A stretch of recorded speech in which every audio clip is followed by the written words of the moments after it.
Hello everyone.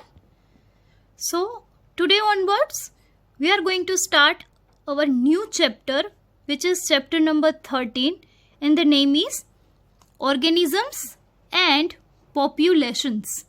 Okay, so as you can see, जो नाम है चैप्टर का कि this is the chapter of ecology portion of your syllabus.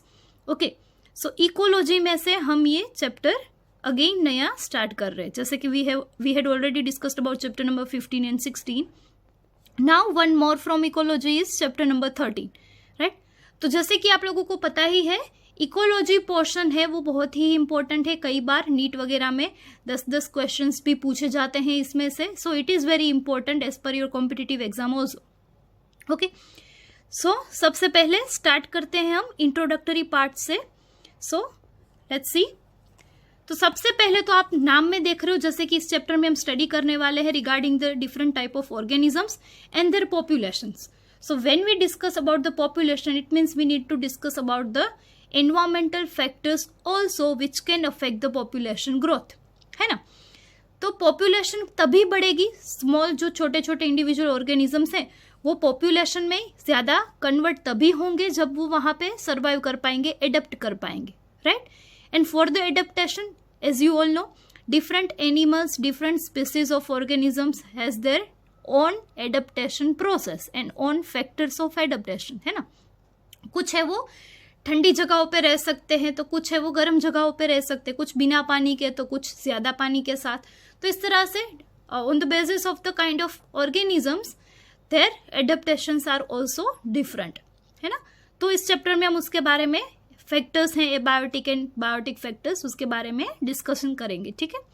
So first of all introductory portion है वो देख लेते हैं हम. So, our living world is fascinatingly diverse and amazingly complex. तो as you all know कि हम अगर पूरे वर्ल्ड को देखने को जाए, लाइक अर्थ की अगर हम बात करें, तो बहुत ही डाइवर्स प्लेस है, राइट. बहुत सारे डिफरेंट स्पीसीज ऑफ ऑर्गेनिजम्स हैं, बहुत सारे इन्वायरमेंटल फैक्टर्स है, गर्म है, ठंडा है, मॉडरेट है, राइट. फिर फॉरेस्ट है, डेजर्ट है, माउंटेन्स हैं, माउंटेन्स भी सूखे भी हैं, फिर स्नो वाले भी हैं, बहुत तरह के ग्रासलैंड हैं. तो इस तरह से बहुत तरह की डाइवर्सिटी है वो हमारे प्लेनेट पे यानी अर्थ पे देखने को मिलती है. So we can try to understand its complexity by investigating processes at various level of biological organisation. तो हमें अगर ये कॉम्प्लेक्सिटी को आइडेंटिफाई करना है, स्टडी करना है, then we need to start from the bottom. जैसे कि एटम से हमें स्टार्ट करना पड़ेगा and then we need to go to the ultimately final biomes यानी होल अर्थ. कि कैसे, जैसे कि शुरुआत हुई होगी तो भी इतनी सारी चीज़ें और ऑर्गेनाइजेशन तो नहीं होगा पूरे अर्थ का, है ना. तो शुरू में तो कुछ एटम्स ही रहे होंगे, फिर वो जाके मॉलिक्यूल्स बने and then after the whole earth जो कि अभी हाल के समय में है, राइट. तो ऐसे बार बार इवोल्यूशन होते रहे होंगे और देन आफ्टर जो भी आज के समय में हम देख रहे हैं ये सारी चीज़ें बनी है. ऐसा तो नहीं है कि शुरू से ही सब कुछ एक साथ आ गया.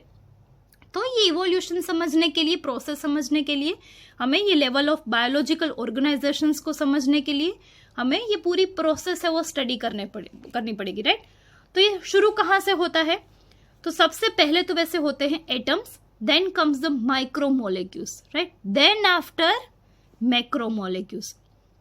फिर ये मैक्रोमोलिक्यूल्स जुड़ के क्या बनाते हैं?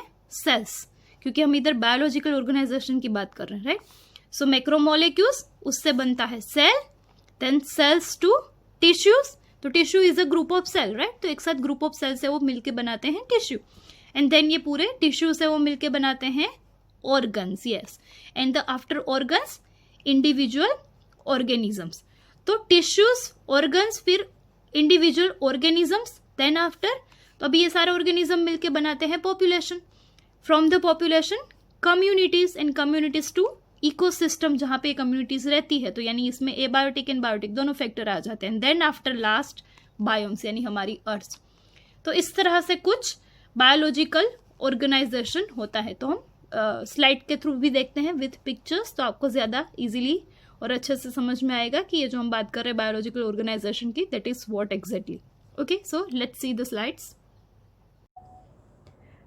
ओके स्टूडेंट्स, तो जैसे कि आप लोग स्क्रीन पे देख रहे हो बायोलॉजिकल ऑर्गेनाइजेशन, तो उसकी बात करते हैं कि उसमें कौन कौन से ऑर्गेनाइजेशन है. So from starting to the end, कि यानी अर्थ कब बनना शुरू हुई होगी. यहाँ पे हम बायोलॉजिकल बात करें तो बायोलॉजिकल पहले कौन से एटम्स या तो मोलिक्यूल्स आए होंगे, एंड देन आफ्टर होल ये एटमॉस्फेयर का किस तरह से ये डेवलपमेंट हुआ, इवोल्यूशन हुआ. ठीक है, तो वो देखते हैं.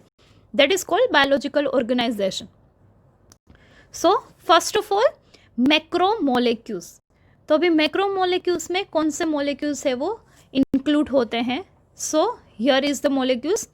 सो you can see in the slide that nucleic acid, it means DNA and RNA.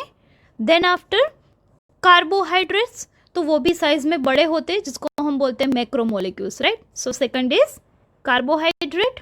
Then after lipid, जो कि बना हुआ होता है ग्लिसरॉल प्लस फैटी एसिड से. एंड द लास्टली प्रोटीन, जो कि बनता है अमाइनो एसिड से, राइट. तो ये सारे जो कि चारों के चारों हैं, ये क्या है, मैक्रोमोलेक्यूल्स है. Why we call it macro, because उसकी साइज है वो बहुत ही बड़ी होती है. That is why we can call it macromolecules. So this are the macromolecules. अब क्या, तो ये जो सारे मैक्रोमोलेक्यूल्स है ये सारे मिलके क्या बनाते हैं.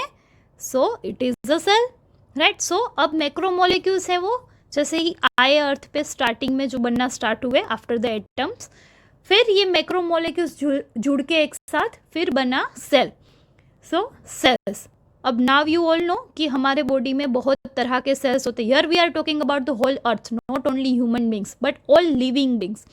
सो जैसे कि प्लांट सेल्स भी सारे आ जाते हैं, और ह्यूमन बॉडी में भी जितने भी सेल्स है वो भी आ जाते हैं, और ऑर्गेनिज्म में भी सेल्स आ जाते हैं. तो ultimately overall you can see that there are so many types of cells are there in the all living beings, है ना. तो जिसका एग्जाम्पल है सबसे पहले types of cells in the body. तो हमारे बॉडी में कितनी तरह के सेल्स होते हैं, बहुत सारे होते हैं. Here is some examples. So सबसे पहला तो है stem cells, right. Which are the cells जो कि कोई भी सेल में कन्वर्ट होने की कैपेसिटी रखते हैं. So from this stem cells during the birth time whole different organs and whole different type of cells can be made. Then second है bone cells, तो जो bone बनाते हैं वो cells. Then blood cells, तो उसमें भी आपको पता है blood cells 3 तरह के होते हैं. RBC यानी red blood cell, WBC यानी white blood cell, and the last platelets. तो ये सारे क्या हैं, blood cells हैं. Then muscle cells, जो कि muscle बनाते हैं. फैट सेल्स, जो कि ऑब्वियसली फैट के लिए फैट डिपोजिशन होती है, that is called fat cells. Skin cells. Then nerve cells, जो कि बहुत ही इंपॉर्टेंट होते हैं हमारे बॉडी में और नर्वस सिस्टम के पॉइंट ऑफ व्यू से. देन है endothelial cells. Then after sex cells, so which is sperm and the egg cell. Then after pancreatic cell, cancer cells. There are so many types of cells are there. तो यहाँ पे जैसे कि pancreatic sales की बात की है हमने, उस तरह जैसे कि होता है अल्फा बीटा लाइकवाइज, तो उस तरह से सारे ऑर्गन के बहुत तरह के सेल्स होते हैं. यहाँ पे हमने कुछ ही एग्जांपल हैं वो कवर किए हैं. Then the main 2 cells which is animal cell and plant cell, जो कि ओब्वियसली डिटेल में आप लोअर स्टैंडर्ड में पढ़ी चुके हो, इसके बारे में डिटेलिंग है वो. सो एनिमल सेल जैसे कि आप फर्स्ट देख रहे हो, सेकंड है प्लांट सेल. तो ये तो मेन सेल है about the organisms. Then further more इसके अंदर जो भी डिटेलिंग होती है यानी स्मॉल ऑर्गेनल्स हैं, then after different type of organs जो बनाते हैं वो सारे सेल्स, तो ये सब मिला के बनते हैं डिफरेंट तरह के सेल्स. ठीक है. Then if we talk about, तो here is a one more diagram of the, यहाँ पे जैसे कि आप देख रहे हो ये स्पर्म सेल है, ये एग सेल है, देन स्किन सेल है, एपिडर्मल सेल्स है, न्यूरॉन है, देन RBCs हैं. तो इस तरह से ये सारे डिफरेंट तरह के सेल्स होते हैं हमारे बॉडी में प्रेजेंट. नाउ अब ये सेल्स सारे मिलके क्या बनाते हैं, टिश्यू. तो tissue is what, a group of cell. तो अभी से पहले एक सेल बनेगा बट उसमें से डिवाइड होते पूरा एक ग्रुप बन जाएगा जिसे हम बोलते हैं टिश्यू. तो इस तरह से ये पूरा एक है बायोलॉजिकल ऑर्गेनाइजेशन. तो हमने शुरू किया मैक्रोमोलेक्यूल से, राइट. देन आफ्टर सेल्स, अब सेल्स के बाद क्या बनता है, टिश्यूज. तो टिश्यूज के कुछ एग्जाम्पल हैं वो देखते हैं. So here is the first of all animal tissues. So as you all know, जैसे कि सबसे पहले है cartilage, right? तो बोन एंड कार्टिलेज ये दो तरह के स्केलेटल सिस्टम के सेल्स हैं। तो यहाँ पे ये कार्टिलेज, तो ये कार्टिलेज सेल्स मिलकर बनाते हैं cartilage tissues, right. Same adipose tissues fat storage जो कि करते हैं। देन नर्वस टिश्यूज जो कि न्यूरॉन से मिलके बनता है। Then bone tissues, blood, epithelial tissues, muscle tissues and the connective tissues. There are lot more but here we are taking few examples only. Okay, so ये कुछ animal tissues की बात है। अभी same way obviously प्लांट में भी tissues होते हैं, राइट। तो प्लांट में भी सेल्स मिला के जो टिश्यू बनाते हैं उसके एग्जाम्पल हैं ये। So type of plant tissues, तो सबसे पहले तो सिंपल टिश्यूज तो जो कि होते हैं, फर्स्ट डायग्राम है पेरेनकाइमेटस टिश्यूज, कोलेनकाइमेटस, फिर एरेनकाइमा, देन स्क्लेरेनकाइमा, तो ये सारे हैं। फिर मेन जो दो होते हैं यानी phloem and xylem tissues, right. Complex tissues भी होते हैं और सिंपल टिश्यूज भी होते हैं। तो ये सारे आप लोअर स्टैंडर्ड में, इवन 11th स्टैंडर्ड में भी डिटेलिंग में ये चैप्टर है और टिश्यूज है वो पढ़ चुके हो। तो यहाँ पे हम वो डिस्कस नहीं कर रहे हैं। Here just we are seeing कि टिश्यूज होते हैं, सेल में से टिश्यूज बनते हैं। Here we are seeing the organisation, that's it. Okay, तो आपको ये नाम याद नहीं रखने, just to make you understand. ये स्लाइड्स बनाई गई है तो आपको अगर नाम याद ना भी रहते हो तो ठीक है। सो ये कुछ इस तरह से फूड ट्रांसपोर्ट के लिए, वाटर ट्रांसपोर्ट के लिए फ्लोएम, जाइलम वगैरह ये टिश्यूज होते हैं प्लांट में, ठीक है। अभी ये सारे टिश्यूज चलो बन गए, अभी टिश्यूज मिलके क्या बनाएंगे, organs, right. So let's see the example of different organs. So here we are taking the human organs example. So सबसे पहले कौन सा होता है, brain, right, upper most part. Then comes thyroid in the throat, तो ये thyroid gland है, right. Then comes lungs जो कि दोनों साइड पे होते हैं, left and right. Then in between the heart, then after liver, then stomach, then intestine जो कि स्मॉल एंड लार्ज दोनों तरह के इंटेस्टाइन होते हैं, किडनीज जो कि दो होती है, and the urinary bladder. So this kind of organs are present in the human body like our body, right. Then अब ये सारे ऑर्गन, अभी ऑर्गन्स बन गए चलो टिश्यू में से, राइट। तो अभी ये जो ऑर्गन्स है वो अपने काम के बेसिस पे यानी on the basis of their functions they form the systems. तो हमारे बॉडी में जैसे कि हम एग्जांपल लेके चले तो बहुत सारी सिस्टम है जिसमें कुछ ऑर्गन्स है वो पार्टिसिपेट करते हैं, राइट। तो कौन कौन सी सिस्टम्स है, तो सबसे पहला जैसे कि डाइजेस्टिव सिस्टम, राइट। तो यहाँ पे अभी आप डायग्राम में जो स्लाइड में देख रहे हो वो क्या है, डाइजेस्टिव सिस्टम के डिफरेंट ऑर्गन्स की डायग्राम दी गई है। तो माउथ से शुरू होता है, oesophagus, liver, then gall bladder, appendix, stomach, pancreas, both intestine and the last anus, right, जो कि लार्ज इंटेस्टाइन का पार्ट है। तो इस तरह से ये पूरी ये जो ऑर्गन सिस्टम आप देख रहे हो साइड में वो क्या है, डाइजेस्टिव सिस्टम है। तो यानी ये सारे ऑर्गन मिलके क्या बनाते हैं, एक सिस्टम को जो कि है डाइजेस्टिव सिस्टम यानी फूड के लिए, राइट। नेक्स्ट है यूरिनरी सिस्टम जिसको हम एक्सक्रीटरी सिस्टम भी बोलते हैं। तो ये यूरिनरी सिस्टम के अगर हम ऑर्गन्स की बात करें तो मेन होते हैं दो, यानी दो kidneys and the urinary bladder, right. तो ये दो है ऑर्गन जो कि मिलके बनाते हैं हमारी यूरिनरी सिस्टम को यानी एक्सक्रीटरी सिस्टम को। Then comes the nervous system, right, which is most important. तो जिसमें मेन दो पार्ट है, एक होता है ब्रेन एंड दूसरा होता है ये स्पाइनल कॉर्ड, राइट। तो ये दोनों मेन ऑर्गन है हमारे बॉडी के जो कि मिलके बनाते हैं पूरी नर्वस सिस्टम को। डिटेलिंग आप स्क्रीन पे देख ही सकते हो, जैसे कि दो तरह के नर्वस सिस्टम होते हैं, peripheral nervous system and central nervous system, but अभी हम उसमें डिटेल में नहीं जाएंगे। सो नर्वस सिस्टम दो ऑर्गन मिलके बनाते हैं इस नर्वस सिस्टम को। Then the respiratory system, so the main organ we can say is the nose and the lungs specially, right. तो ये मिलके बनाते हैं हमारी रेस्पिरेटरी सिस्टम को। Next is human reproductive system, both male and female. So here you can see the male organs and the female organs, right. Then next it is a circulatory system, blood circulation है उसकी बात हो रही है. So the main organ is heart, right. तो उसके through बनती है ये circulatory system. And the last we can say the skeletal system, right. तो आप जैसे कि स्केलेटल देख ही सकते हो, जो कि दो तरह से बना होता है, एक बोन एंड कार्टिलेज, दोनों को मिला के बनता है पूरा स्केलेटल सिस्टम. तो इस तरह से हमारे बॉडी में डिफरेंट डिफरेंट तरह की होती है सिस्टम, राइट, जिसकी वजह से हमारा बॉडी है वो वर्क करता है. तो obviously when the system develops then after comes the whole individual organism. तो इसका मतलब अभी पूरा जो ऑर्गेनिज्म है उसका बॉडी है वो बन गया, राइट. तो अभी इतनी तो कितनी तरह की हमारी अर्थ पे डिफरेंट स्पीसीज है वो पाई जाती है, right. Animals as well as micro organisms as well as the plant. तो ऑब्वियसली यहाँ पे हम सारे एग्जांपल हैं वो कवर नहीं कर सकते, वरना पूरी जिंदगी भी कम पड़ जाए, उतनी सारी डिफरेंट तरह की स्पीसीज पाई जाती है अर्थ पे. So let's see some examples of individual organisms, क्योंकि अभी सिस्टम बन गई तो अभी सारे बनेंगे different organism.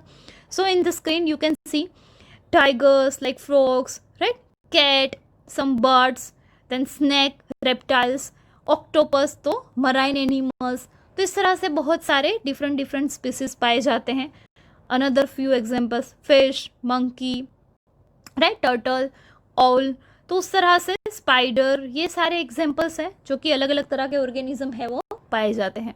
Again few birds, mosquitoes, insect, then water animals, flowers हैं तो इट मीन्स प्लांट्स. तो बहुत सारी डिफरेंट वेराइटीज है वो पाई जाती है. तो then after the whole system, body system बनते हैं पूरे ऑर्गेनिज्म, ठीक है. अब ये ऑर्गेनिज्म चलो बन गए सिंगल, ठीक है, इंडिविजुअल. अब ये सारे डिफरेंट ऑर्गेनिज्म है वो अपने तरह के एनिमल्स का, अपने तरह के मतलब स्पीसीज का एक ग्रुप बनाते हैं जिसे हम बोलते हैं population.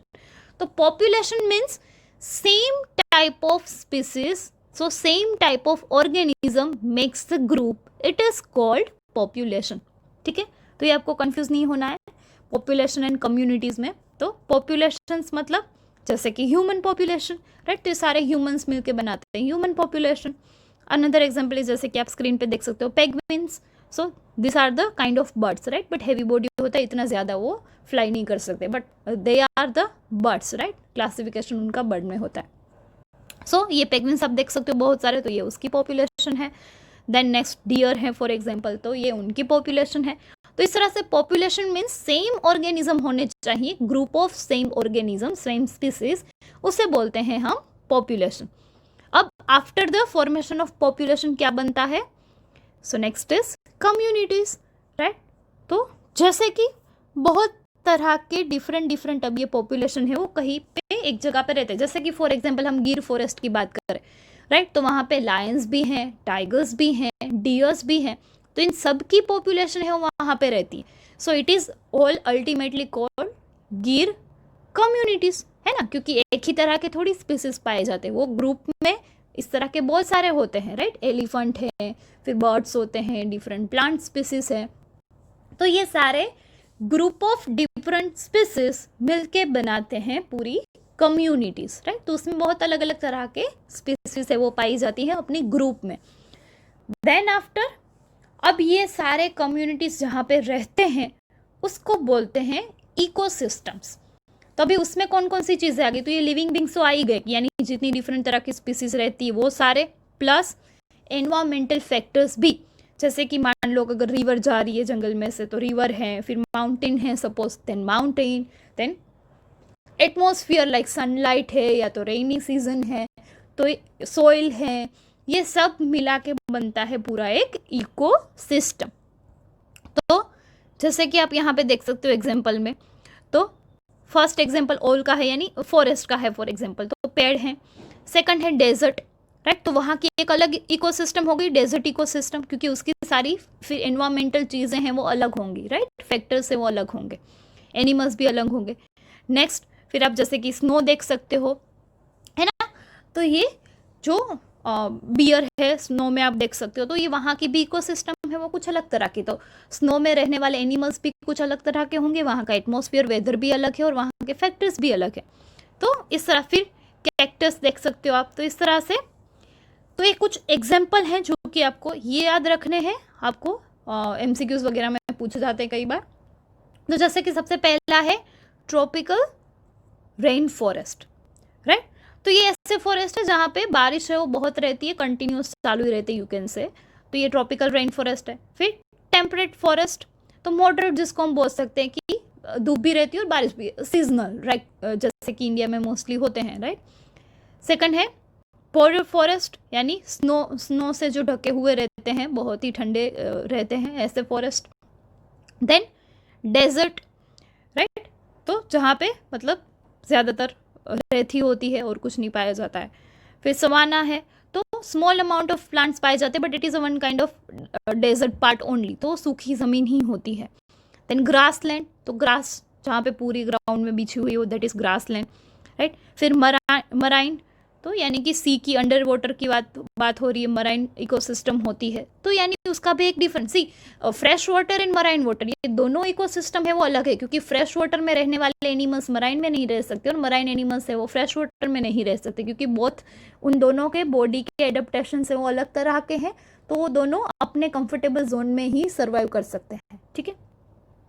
Same way fresh water, tundra, तो ये सारी चीज़ें हैं, ये सारे डिफरेंट आप जो एग्जांपल्स देख रहे हो स्क्रीन पे स्लाइड में, ये सारे क्या है, डिफरेंट तरह के इकोसिस्टम्स हैं जिसमें एनिमल्स है वो रहते हैं, यानी कम्युनिटीज रहती है, बहुत सारे एनिमल्स डिफरेंट तरह के रहते हैं, तो उसे बोलते हैं इकोसिस्टम, जिसमें abiotic factors and biotic factors दोनों आ जाते हैं, यानी लिविंग बींग्स जो कि बायोटिक फैक्टर में हम उसको इंक्लूड करते हैं, और एबायोटिक यानी इन्वायरमेंटल फैक्टर्स, तो ये दोनों चीज़ें मिला के बनता है इकोसिस्टम, ठीक है। तो इतनी तरह की इकोसिस्टम है वो पाई जाती है।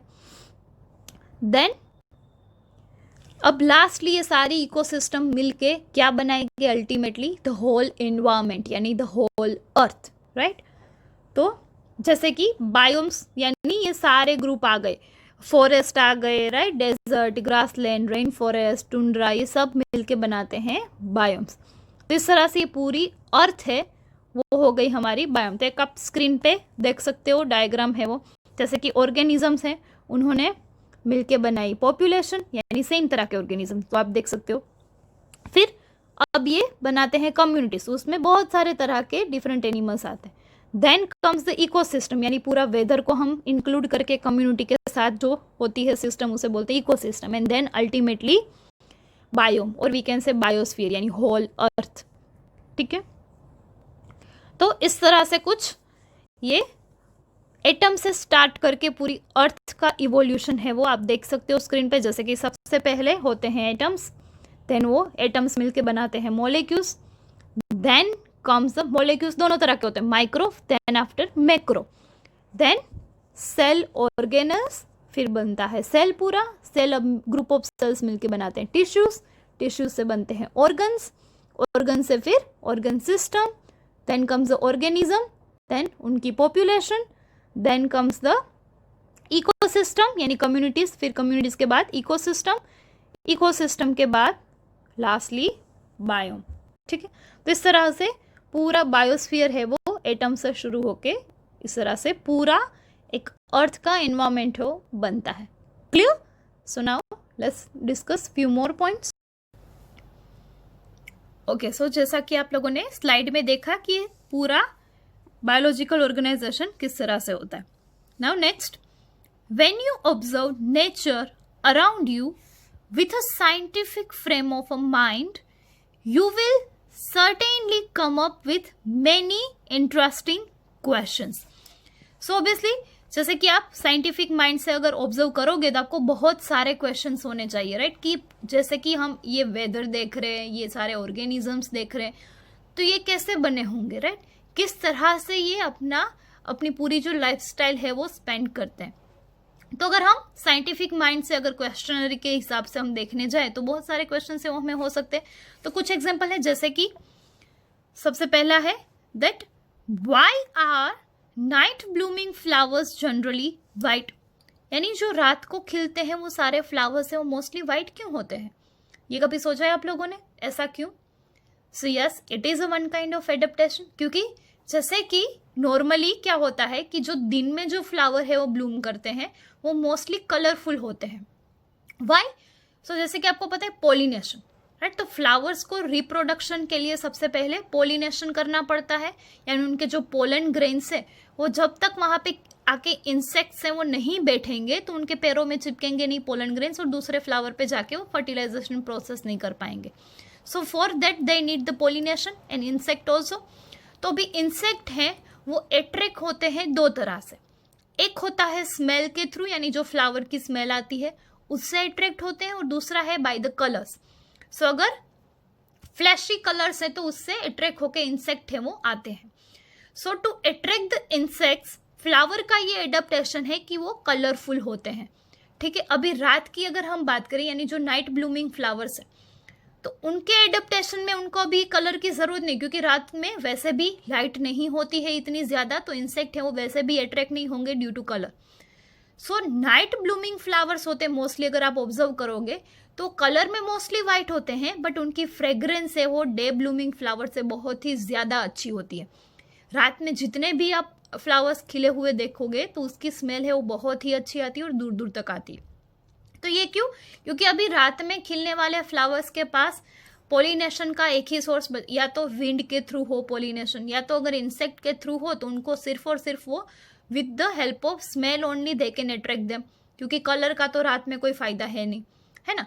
तो उसकी वजह से ये फ्लावर में एक तरह का एडेप्टेशन होता है कि वो अपना कलर है वो चेंज करते हैं, यानी बहुत ही रंग बिरंगी होते हैं, जिसे हम बोल सकते हैं कलरफुल होते हैं। एंड दूसरी चीज है स्मेल, तो ये स्मेल के थ्रू इंसेक्ट को अट्रैक्ट करते हैं। तो नाइट ब्लूमिंग फ्लावर्स को सिर्फ स्मेल ही चाहिए, उनको अभी कलर से रात में खिल रहे तो वैसे भी कुछ लेना देना है नहीं, ठीक है। तो ये उसका आंसर हो सकता है। Second question which can be arise that how does the be know which flower has nectar. तो अभी ये जो हनी बीज फॉर एग्जाम्पल है, तो उन्हें कैसे पता कि उनको नेक्टर किस फ्लावर में से मिलेगा, है ना। तो ये जो हनी बनाने के लिए नेक्टर वो कलेक्ट करते हैं फ्लावर में से, तो ये हनी बी को पता कैसे चलता है कि कौन से फ्लावर पे जाना है? फ्लावर तो बहुत तरह के होते हैं, है ना। तो ये here again one this is the same adaptation कि फ्लावर्स जिस किसी भी फ्लावर में से उनको मीठी स्मेल आती, तो जैसे कि अगर ज्यादा मीठी स्मेल आ रही, वैसे हम अगर इतना नहीं भी रिकॉग्नाइज कर पाए बट वो कर पाते हैं क्योंकि उनके सेंसेस है वो ज्यादा डेवलप्ड होते हैं उस तरह से एडेप्टेशन की तरह से, राइट। तो उनको ये स्मेल आती है तो उससे वो पता लगा लेते हैं कि कौन से फ्लावर में उनको शुगर अमाउंट है वो ज्यादा मिलेगा by the smell only. So by this way they came to know कि कौन से फ्लावर है उसमें अच्छी सी मीठी वाली स्मेल आ रही है, इट मीन्स कि उसमें ज्यादा अमाउंट में शुगर होगी, इट मीन्स वो उसमें से अपनी हनी है वो प्रोड्यूस कर सकते बाय दैट। सो इस तरह से ये बी से उनको पता चलता है कि फ्लावर्स में यानी कौन से फ्लावर में नेक्टस उनको मिलेगा। Clear? Another question can be arise that why does cactus have so many Thrones, है ना। तो कैक्टस अगर आपने देखा हो पौधा होता है छोटा सा, तो उसमें बहुत सारे कांटे होते हैं, राइट, थ्रॉन्स होते हैं बहुत सारे। तो क्यों, ऐसा क्यों? तो दो रीजन है उसके, ये भी उनका एक एडेप्टेशन ही है कि पहले तो कैक्टस को ज्यादा पानी नहीं हमें देना पड़ता है, तो उनमें ये वाटर स्टोरेज कैपेसिटी ज्यादा होती है। एंड द सेकेंडरी थिंग इवोप्रेशन है वो कम होता है। सो इवोप्रेशन वाटर का ना हो उसके लिए वो क्या करते हैं, अपने लीव्स को कन्वर्ट कर देते हैं थ्रॉन्स में। क्यों? क्योंकि अगर लीव्स होंगे तो उसके स्टोमाटा के थ्रू वाटर है वो इवोपरेट भी होगा ड्यूरिंग द डे टाइम थोड़ा बहुत, ठीक है। पर अगर मान लो अभी लीफ ही नहीं है, यानी सरफेस पे कोई स्टोमाटा ही नहीं है, यानी ओपनिंग स्मॉल ओपनिंग्स वो नहीं है अगर, तो ये फिर वाटर इवोपरेशन की बात ही नहीं रहती है। तो इसका मतलब वाटर है वो स्टोर कर सकते हैं अपने बॉडी में, तो इसलिए वो अपने लीव्स को कन्वर्ट कर देते हैं थ्रॉन्स में। अनदर थिंग होती है फॉर द प्रोटेक्शन पर्पस, कि कोई भी दूसरे एनिमल्स हैं वो उसको खाने के लिए नहीं आए या उनको खा नहीं जाए, इसकी वजह से भी वो अपने थ्रोन से वो ज्यादा कन्वर्ट करते हैं, लीव्स है उसको थ्रोन्स में कन्वर्ट कर देते हैं। तो दो चीज़, एक तो वाटर लॉस को बचाने के लिए और ज्यादा से ज्यादा वाटर को स्टोर करने के लिए, एंड सेकेंडरी थिंग खुद के प्रोटेक्शन के लिए कि कोई एनिमल्स आके उसको खा नहीं जाए। तो ये दो तरह के एडेप्टेशन के लिए कैक्टस में थ्रोन से वो ज्यादा होते हैं। Clear? And the last question that how does the chick recognize her own mother? तो यानी ये जो छोटे बच्चे होते हैं, बर्ड्स वगैरह के चिक्स होते हैं, उनको कैसे पता चलता है कि उनकी रियल मदर है वो कौन है? क्योंकि अल्टीमेटली अगर हम देखने जाए तो मोस्टली सारे बर्ड्स हमें सेम ही लगते हैं, सेम तरह के। यानी फॉर एग्जाम्पल अगर क्रो है तो सारे क्रो हमें तो एक ही जैसे लगते हैं, तो उनके बच्चों को कैसे पता चलता है कि कौन सी उसकी रियल मदर है, राइट? तो उसमें भी बहुत सारे इस तरह के एडेप्टेशंस होते हैं। फर्स्ट होता है सेंसेस होता है, दूसरा होता है डिफरेंसेस जो कि we can not recognise but they can. तो इस तरह से अगर हम नेचर को ऑब्जर्व करेंगे सो बहुत सारे क्वेश्चन से वो हमें अराइज हो सकते हैं, जिसमें से कुछ क्वेश्चंस आपकी टेक्स्ट बुक में ये जो दिए गए हैं उसके आंसर है जो टेक्स्ट बुक में नहीं है बट मैंने बता दिए आपको, राइट। तो this is the whole thing we can say about the nature, right. So it is a really complicated process and complex system, जो कि अगर हम ऑब्जर्व करने जाए तो it is a very vast, right. So next comes ecology, right, जो कि इस इकोलॉजी का हम चैप्टर पढ़ रहे। So what is ecology as such? So it is a subject which studies the interaction among the organisms and between the organism and its physical environment. It means abiotic environment. तो ecology क्या है सच? तो ecology एक तो है जिसमें हम organism का दूसरे ऑर्गेनिज्म के साथ इंटरेक्शन है वो स्टडी करते हैं, एंड सेकेंडरी थिंग ऑर्गेनिज्म का एनवायरमेंट के साथ हम रिएक्शन है, रिलेशनशिप है, उसको ऑब्जर्व करते हैं, यानी एडेप्टेशन, राइट। एबायोटिक यानी कितना टेम्परेचर है, कितना वाटर है, ये सारे ये एडप्ट कर पाते डिफरेंट ऑर्गेनिज्म। तो इस ऑर्गेनिज्म का एबायोटिक फैक्टर के साथ यानी फिजिकल एनवायरनमेंट के साथ रिलेशन क्या है उसको स्टडी करते हैं हम, जिसे बोलते हैं इकोलॉजी, ठीक है। Ecology is basically concerned with 4 levels of biological organisation, जिसमें मोस्टली 4 लेवल को स्टडी किया जाता है। कौन से 4? सो पहला तो है ऑर्गेनिजम्स, यानी कितनी तरह की स्पीसीज हैं वगैरह। सेकंड पॉपुलेशंस, यानी ये ऑर्गेनिज्म है वो अपनी पॉपुलेशन किस तरह से बनाते हैं और उसमें किस तरह से रह के सर्वाइव करते हैं। Then comes the communities. So ये ऑर्गेनिज्म का इंटरेक्शन हो गया कम्युनिटीज में, क्योंकि अलग अलग तरह के ऑर्गेनिज्म से वो रहते हैं, जिसे ही हम बोलते हैं कम्युनिटीज। तो अभी एक दूसरे के साथ वो किस तरह से एडेप्ट करते हैं, तो ये स्टडी होती है। एंड द लास्ट बायोम्स, यानी ऑर्गेनिज्म की फिजिकल एनवायरमेंट के साथ रिएक्शन और इंटरेक्शन, ठीक है। So this is about the ecology. So this is all about today's lecture. Today we had learn about the introductory part, जिसमें से आपको ऑब्वियसली थियोरी का कोई क्वेश्चन नहीं आएगा, but for your understanding and for your knowledge we did this lecture. And the one more thing, जो कि इसमें से आपको एमसीक्यूज रिलेटेड कुछ पॉइंट्स आ सकते हैं, जिसकी हमने स्लाइड्स वगैरह देखी कि मैक्रोमोलेक्यूल्स कौन से हैं, डिफरेंट तरह की सिस्टम कौन सी है, what you mean by communities, right. तो ये एमसीक्यूज में आपको डेफिनेशन के तौर पे पूछा जा सकता है, तो जो आपको ध्यान में रखना है। And the last this that basically ecology concern with how many levels of biological organisation? So 4, ठीक है, या तो फिर उसके नाम दिए जाते हैं आपको। तो इंट्रोडक्टरी पार्ट था जिसमें से आपको एमसीक्यू रिलेटेड प्रिपरेशन करनी है, nothing more than that. In next lecture we are going to discuss more topics. Okay, thank you.